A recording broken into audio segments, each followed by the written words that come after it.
They need to look good. So on the Monday morning after Easter this year, I took a very early flight to join some of my friends here from the Unity Center to begin a journey in the Amazon rainforest in Ecuador with Lynn Twist of the Pachamama Alliance. Very long travel after a very, very full Sunday for me. Some delays in getting there to the point where I got to my hotel much later than anybody else in our group. About 12 o'clock, I checked in. We were going to have a very early morning meeting, and we were only in that hotel for one night before we were going to embark on being out in the way out in the boondocks of the rainforest, where we would be really disconnected from things like electricity and normal running water and all the things that we take for granted as our creature comforts here. And so I get in very, very late. There's a kind of a party going on right outside the little patio area in front of my room. I can't go to sleep. It's finally about 3 o'clock in the morning before I fall asleep, knowing that I need to wake up, set my alarm, but I set my alarm wrong. It doesn't go off, and I wake up 30 minutes before I'm supposed to be present at the meeting and ready to leave for this journey. Now, mind you, this is the last time I'm plugged into civilization.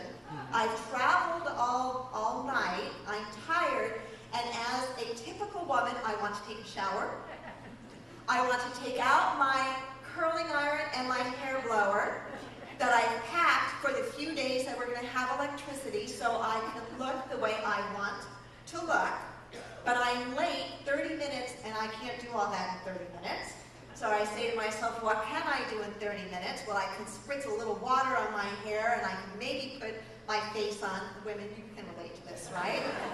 Because this is the last time I'm going to have a chance to kind of look like I think I'm supposed to look before I'm going to be out in the middle of the jungle doing something way more difficult than camping. So I go into the bathroom, and there's no mirror. Not in mine, anyway. My contact doesn't want to work. And I'm at the point where I even need my reading glasses or my contact in to kind of see what I'm doing. So I think, no problem, I'm a world traveler, I'm going to get this all together, so I can't do my hair the way I want to, but I'll fake it. So I pull out my trusty travel makeup mirror, which is a regular makeup mirror on one side, this side, and what most women my age now use, a magnifying mirror on the other side. And this is the condition it is in. This broken mirror now sits truly on my altar. I'm not kidding you, on my altar where I meditate every morning. Because when I pulled this thing out, I realized, okay, God, you and me, we got something going on this trip. You clearly want me to not give a dang about what I look like for myself or for anyone else. Put the mirror away, get over yourself, and be willing just to be who you are without the way I prefer to be. I prefer to have a certain look. There's nothing wrong with a preference. Nothing wrong with a preference. It's when it is a need and you think, oh my gosh, if I don't look good, because is that not what this was about? I wanted to look good.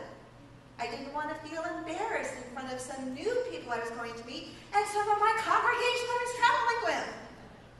I didn't want to look that way. I wanted to look a certain way. Can you relate to that at all? Do you know what a great sense of humor God has? So this morning, as I'm getting ready to come to church, getting dressed, and last thing I'm doing is getting ready to put my shoes on, and I walk into my closet, and I pull out my shoes, and I have two pairs of shoes that are identical, but one is dark blue, and one is black. And so I'm forever saying to John as I pull him out, honey, is this the black one or the blue one? Because, we're both looking and they're really, really close. Because I'm doing this at like 6 o'clock in the morning, so it's not very bright out. And I pull him out and I say, I think they're the black ones. And he says, no, I think they're blue. I said, but he said it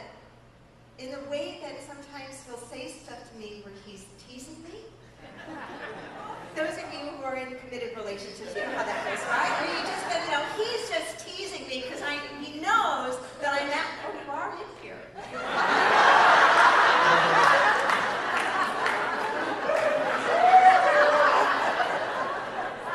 So he says to me, I really think they're the black ones, and I'm thinking that he's just pulling my leg. And it's funny, because I come into the parking lot, and I look down, and it's the blue ones. It's supposed to be black to go with the black dress. There's no navy in what I'm wearing this morning. And I'm thinking to myself, God, you have such a sense of humor. Of all Sundays, here you do it again. The need to look good. Now, it really does not bother me with the blue shoes. It doesn't. But I'm thinking, how funny. How funny. It's so easy for us, and there's so much of the messaging we get all around us, that we are how we look. And if we don't look a certain way, then we're not okay. It's not to say that there's anything wrong with taking the best care that you can of yourself. It's not to say there's anything wrong in wanting to make yourself look as handsome or as pretty as you can. We know inside, though, if we are doing that from a place of emptiness, or if we're doing it from a place of woundedness, where we somehow believe that if we don't look a certain way to the rest of the world, that we're not okay. We know we're okay if it doesn't matter how we look. If we can still be who we are, whether we look like we just stepped out of a magazine, or we look like we just stepped out of the jungle with no electricity for 4 or 5 days. When I was in the Amazon, I had another insight that was humorous to me. I noticed how I could look at the men in our group, and they looked every bit as good, whether they had their electricity or not. And I thought, boy, we really do live in a society where it is tough to transcend what can become an addiction, that I'm only worth something if I look the way society tells me I'm supposed to look. The cosmetic industry is built upon that, and to such an extent that sometimes it's built upon that not just from the healthy place of wanting to take care of yourself and preferring to look nice when you can, but from the unhealthy place, and that's the part I'm talking about, the unhealthy place, where we feel less than. We don't look the way